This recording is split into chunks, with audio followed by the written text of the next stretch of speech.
Bonjour à toutes et à tous, on se retrouve aujourd'hui pour une nouvelle vidéo, avec cette fois-ci une petite vidéo sur les logiciels que j'utilise sur Windows, qui sont pour la plupart du temps libres de droit, gratuits ou éventuellement logiciels gratuits, mais qui sont, on va dire, non libres. Voilà. Donc on va commencer par le premier, Cam Studio, qui est open source, c'est bien marqué dessus de toute façon, qui est facile d'utilisation. Il faut par contre mettre un pack de codec à l'intérieur pour pouvoir l'utiliser correctement, parce qu'on va dire que les codecs de Windows, il n'y a pas du tout de compression et c'est horrible au niveau de la place que ça prend quand on fait des enregistrements vidéo, notamment comme moi en Full HD en permanence. Donc voilà. Mais à part ça, tout se passe bien. Donc après, bon, il faut aller dans outils. Le seul truc, c'est que c'est marqué en anglais. Il faut aller dans outils. Il y a les possibilités. Non, c'est options. Options de vidéo et tout. Tout est ici. Donc ça, c'est impeccable pour ça. Voilà. Donc, Cam Studio, c'est pratique, ça fait bien l'affaire, c'est gratuit, open source, donc il n'y a pas de souci là-dessus.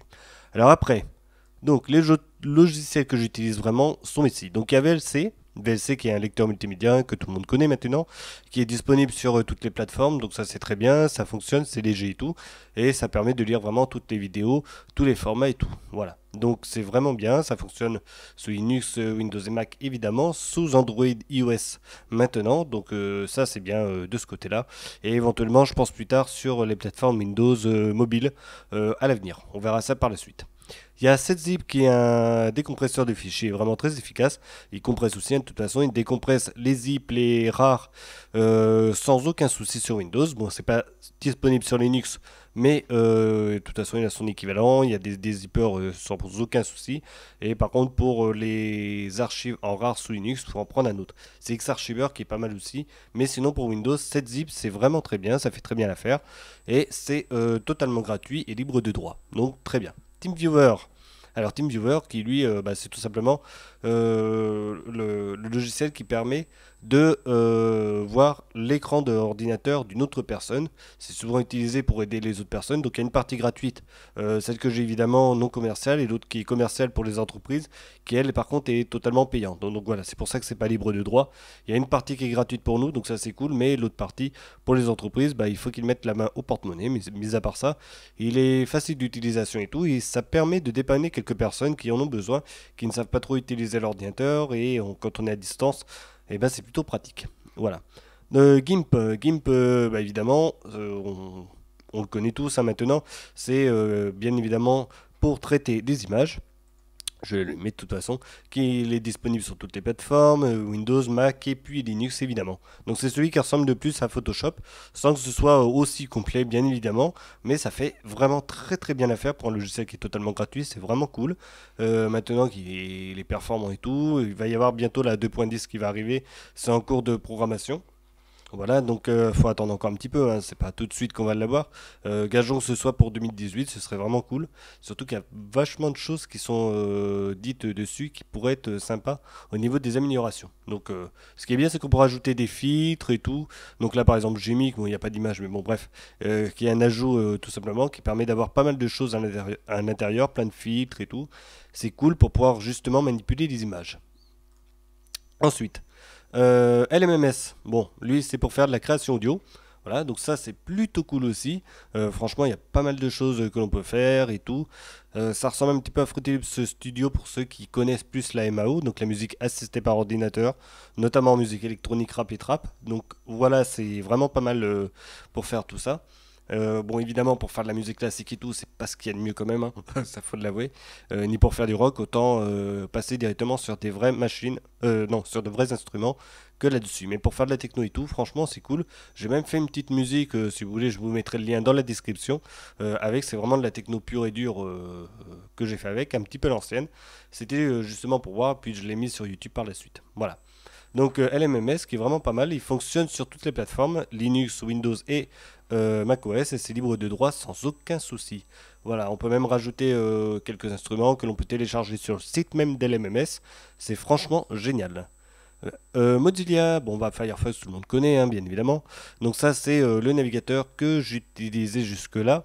Là pour le moment sur Windows il y a des petits soucis, c'est hyper lent du fait que les plugins, enfin il y a les plugins, il y a tout ça et puis ça ralentit aussi la navigation. J'ai remarqué que Edge c'est le navigateur de Microsoft était vachement plus rapide. Donc j'ai basculé sur l'autre tout en gardant les extensions genre anti-bug et anti-phishing entre guillemets, notamment pour aller sur plein de sites web, c'est plutôt pratique. Mais sinon sur Linux et tout, ça reste mon préféré parce que justement il est très très bien intégré. Et là sur Windows, c'est vrai que ça pêche un petit peu, je trouve. C'est pour ça que je l'ai un petit peu lâché. Je vais peut-être voir sur Vivaldi éventuellement par la suite. Euh, voilà. Mais sinon, Firefox, c'est un très bon navigateur autrement, il fait quand même l'affaire et tout, il n'y a pas de souci. C'est justement grâce à ces extensions que il est aussi renommé. Bon, maintenant il y a Chrome, il y a tout ça qui sont existants. Mais Edge maintenant a quand même réussi à faire quelques petites choses sympathiques de ce côté-là. Voilà, donc Edge qui est là. Donc si je vais ici, hop là, paramètres, extension, voilà. Donc là, il y en a quelques-unes qui sont activées. On peut les obtenir sur le store d'application. Bon, il me dit qu'il n'y a pas internet, mais bon, c'est pas grave. Donc voilà, c'est franchement pas mal de ce côté-là. Et en plus de ça, il est très très rapide. Donc c'est pour ça que j'ai basculé sur l'autre. Voilà pour ce qui est de Mozilla. Sinon, il y a LibreOffice aussi que j'utilise tout le temps. Bon bah, évidemment, tout le monde le connaît. Ça fonctionne sans aucun souci et tout. Donc LibreOffice, qui est vraiment cool comme logiciel, qui permet justement de faire des lettres, des choses comme ça administratives. Il y a vraiment tout possible. Et par rapport à Word, bon évidemment Word est vachement plus complet, mais cependant le fait que ce soit gratuit et qu'il y ait autant d'options de possibles, c'est vraiment une bonne affaire de ce côté-là. Surtout que toutes les options de Word, il y en a très très très peu de personnes qui l'utilisent vraiment à fond et au maximum de ses capacités, que ce soit Word, Excel et PowerPoint en l'occurrence, et les autres. Il y a très très peu de monde justement qui utilise Excel à son maximum, PowerPoint à son maximum, et pareil pour Word, avec tous les effets graphiques et tout.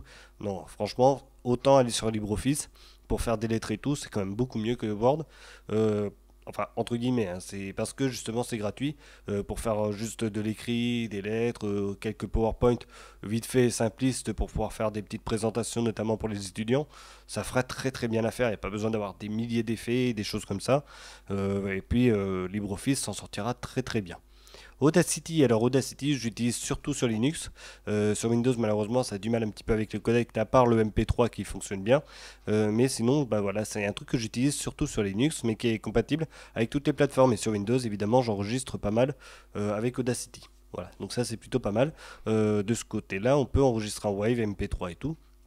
Enfin, Wave et MP3 tout simplement. Et ça fonctionne bien. CD Burner XP. Alors là, il n'est pas open source celui-là. Il est tout simplement gratuit. Ça permet tout simplement de graver des ISO et tout. De la musique, enfin tout ce que l'on veut. Et c'est un concurrent à Nero tout simplement. Nero qui est payant sur Windows. Et juste pour ce que l'on en a à faire, ça suffit simplement. On peut graver des CD, DVD, etc. Même des Blu-ray si on a un lecteur qui va bien. Donc il n'y a pas de souci là-dessus. Après les Ultra HD, je ne sais pas s'il me le grave. Mais en tout cas, tout le reste, c'est bon. Blender, bon évidemment, qui fonctionne... non. Blender qui est tout simplement un logiciel de création 3D et tout, qui est très très bien aussi. Il est gratuit. Bon, après, il faut vraiment s'y faire, hein. Je dis très bien, mais il faut quand même s'y faire. C'est pas la première personne venue, mais en tout cas, c'est vraiment bien fait pour pouvoir faire de la création 3D, des animations en 3D et tout. Il y a de tout dessus, il fonctionne sur toutes les plateformes, que ce soit macOS, Linux et bien évidemment Windows. Et ça, c'est du open source aussi. Voilà, si je ne me trompe pas, c'est ça. Rainmeter, alors Rainmeter, c'est tout simplement ce que vous avez là-haut. L'horloge, le temps et tout, bon bah il y a tout ça. Bon, il y en a plus, hein, évidemment. C'est vraiment cool comme logiciel, c'est gratuit, open source, ça c'est sûr.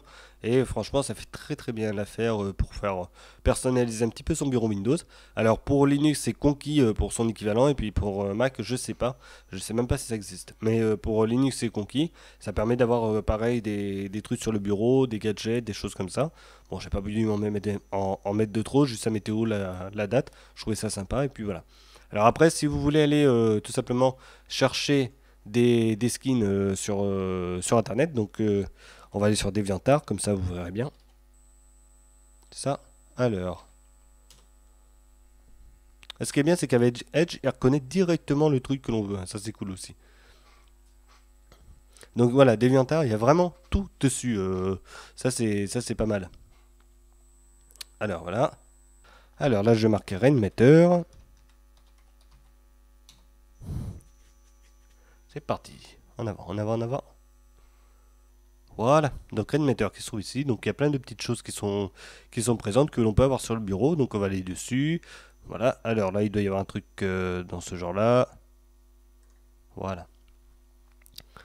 Et là on a vraiment de tout. Donc là on est par... c'est bon, le plus récent.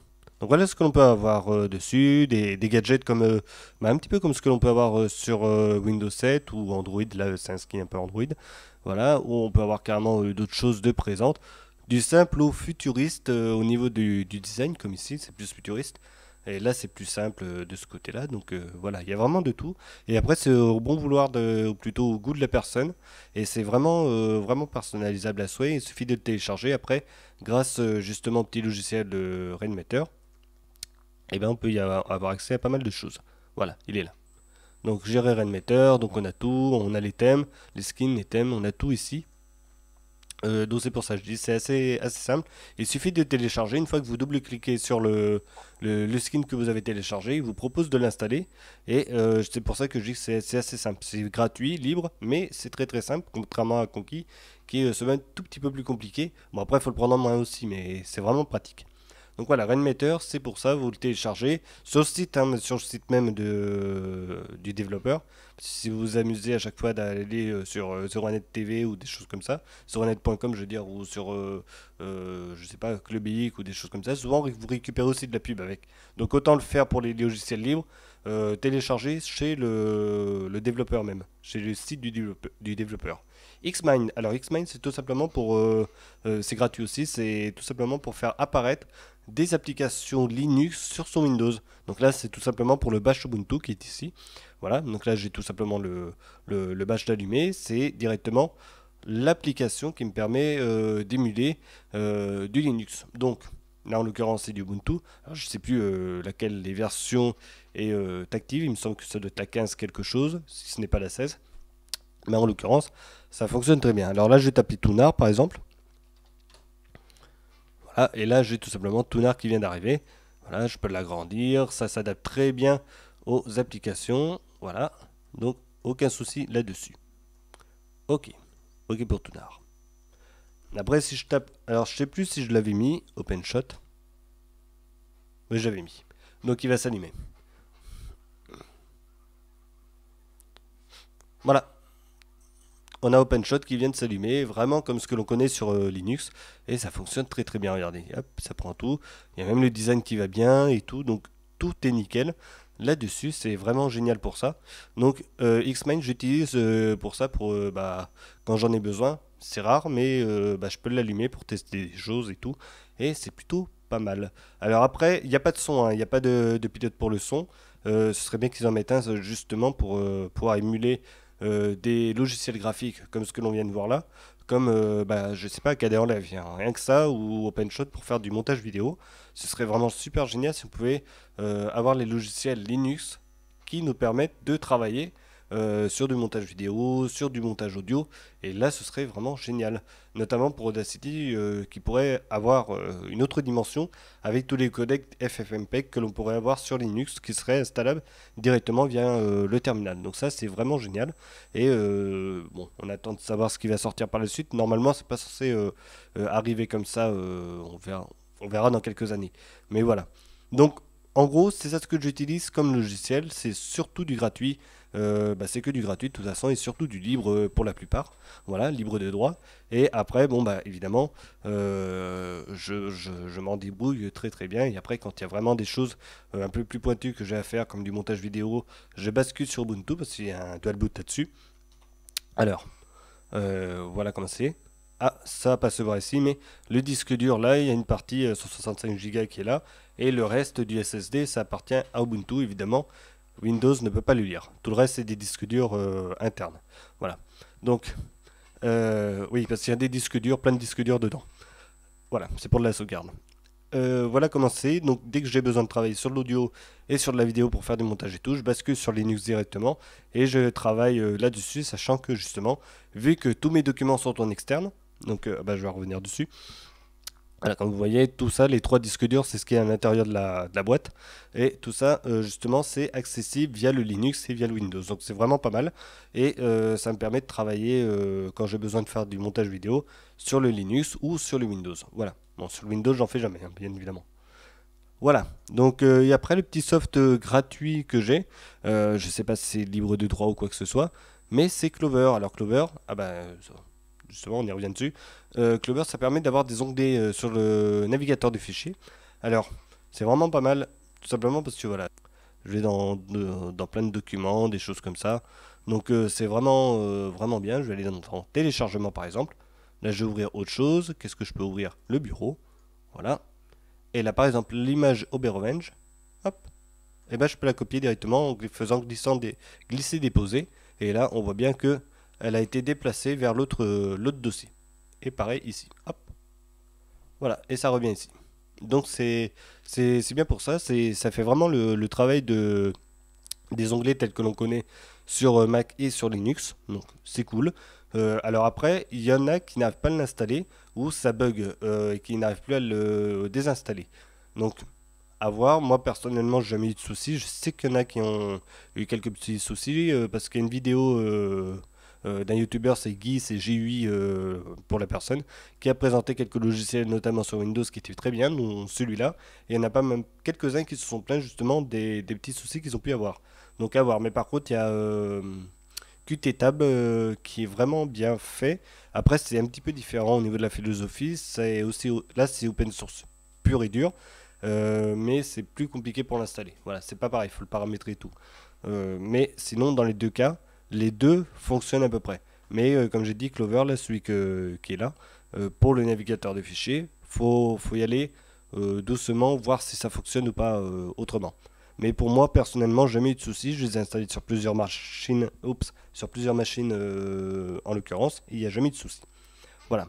Donc, voilà pour ce qui est des logiciels. Donc, on va dire que j'utilise à peu près tout ce que vous avez vu là.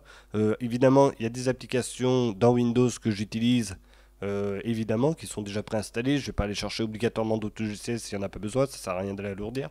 Notamment Edge Browsers, qui est là, et ben, il me va, donc pour le moment je l'ai.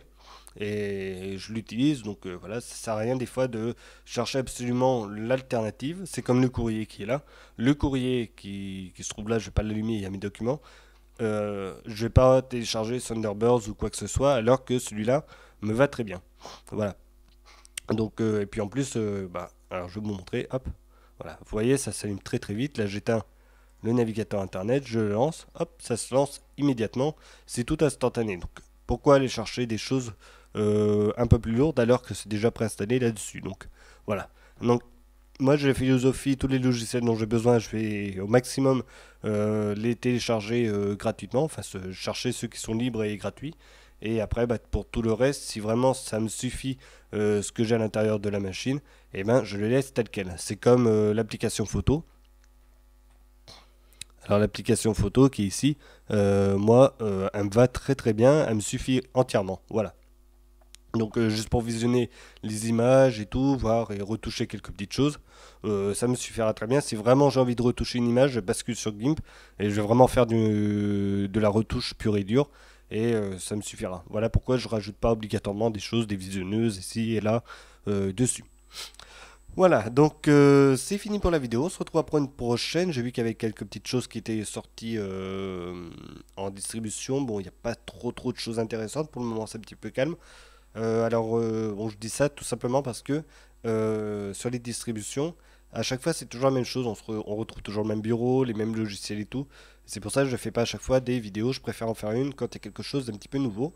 Là, j'ai fait une petite vidéo vite fait sur Ubuntu 17 qui est sorti il n'y a pas très longtemps, notamment. Bon, il y a quelques temps quand même, mais je viens de l'installer en virtuel sur ce que j'avais d'existant. Et justement, je vais voir un petit peu ce qu'il y a dessus et faire une vidéo vite fait parce que justement, Ubuntu c'est vachement connu. Voilà. Mais autrement, c'est vrai que c'est toujours la même chose, toujours les mêmes bureaux, c'est XFCE, c'est LXLE, LXDE, je veux dire, etc. etc. Donc, on ne sort pas des sentiers battus vraiment. Il y en a juste un que j'ai vu, que je vais récupérer et tester pour faire une vidéo, qui est un autre bureau qui est assez sympa, c'est Lumina ou Lumineta. faudrait que je revoie. Et le bureau a l'air un petit peu différent sans pour autant casser des briques non plus. Donc voilà, on n'a pas non plus énormément de choses pour le moment qui sortent de ce côté-là. Donc c'est pour ça que c'est un peu plus calme. Voilà, allez, on se retrouvera pour une prochaine. Portez-vous bien et à bientôt pour une prochaine vidéo. Allez, salut!